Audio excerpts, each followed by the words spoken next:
The splash of water across his face was as sharp as the judgment behind it. Karen thought she was teaching a lesson to the man in the MAGA hat, oblivious to the quiet authority he carried. When the truth about his identity emerged, the stunned cafe crowd watched the ultimate shift of power unfold. How did a simple coffee break turn into a public reckoning? Let's start from the beginning. The morning sun bathed the terrace of a cozy downtown cafe in golden light. Customers sat at wooden tables enjoying coffee and freshly baked pastries. Among them was a man in his early 50s, sporting a neatly trimmed gray beard and dressed in a dark navy suit. On his head sat a bright red cap emblazoned with the words, "Make America Great Again." He appeared focused, immersed in a newspaper, as if the world around him didn't exist. Karen, a stout woman in her 40s with a short haircut and vibrant makeup, stepped onto the terrace as though it belonged to her.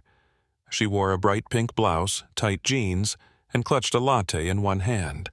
Her eyes immediately locked onto the man's red cap. Her face twisted in indignation. "Seriously?" she declared loudly, approaching the man's table. Conversations on the terrace began to die down. The man glanced up, his expression mildly puzzled but polite. "Good morning," he replied calmly. "Good morning. Do you seriously think that hat is appropriate here?" Karen pointed an accusing finger at his cap.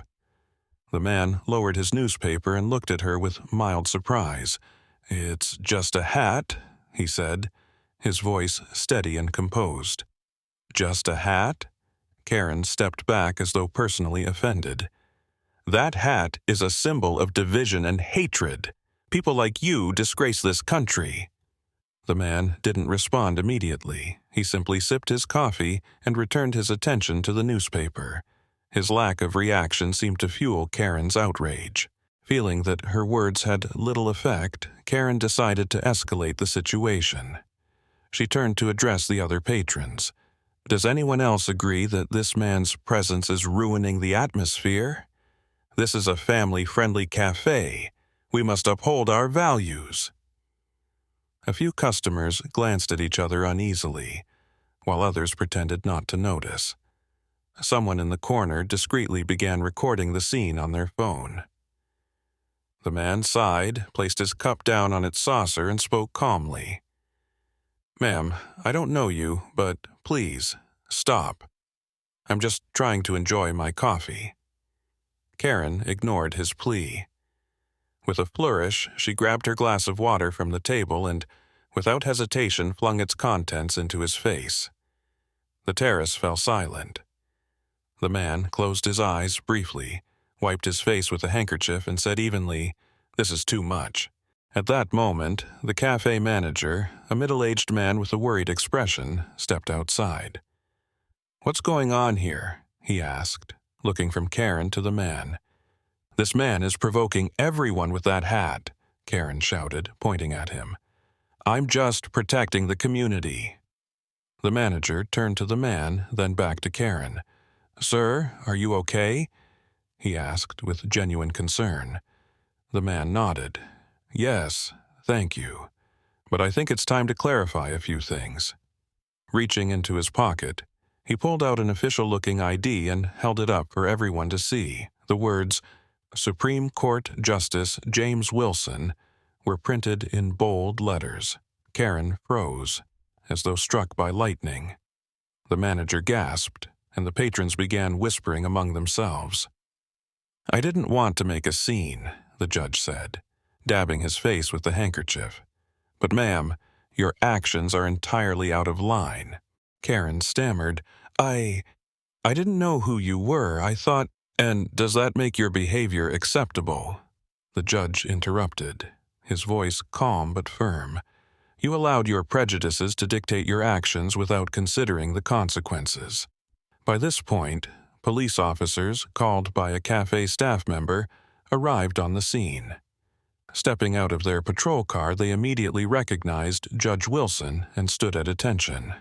"Officers," the judge said with a nod, "please take a statement regarding this incident." Karen began to panic.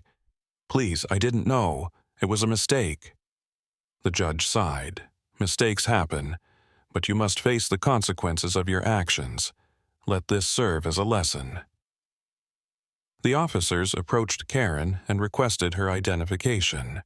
She fumbled in her bag, hands trembling, and handed over her ID. The lead officer then turned to Judge Wilson. "Would you like to press charges, sir?" The judge thought for a moment before shaking his head. "No, I believe this has gone far enough. Let her reflect on her behavior." The officers issued Karen a formal warning and escorted her from the scene. The manager profusely apologized to Judge Wilson and offered him a free meal, which the judge politely declined.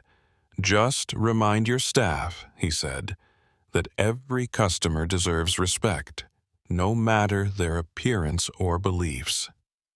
Within hours, videos of the incident went viral online. Karen quickly became a subject of public ridicule and condemnation, while Judge Wilson's calm and composed demeanor earned him widespread admiration.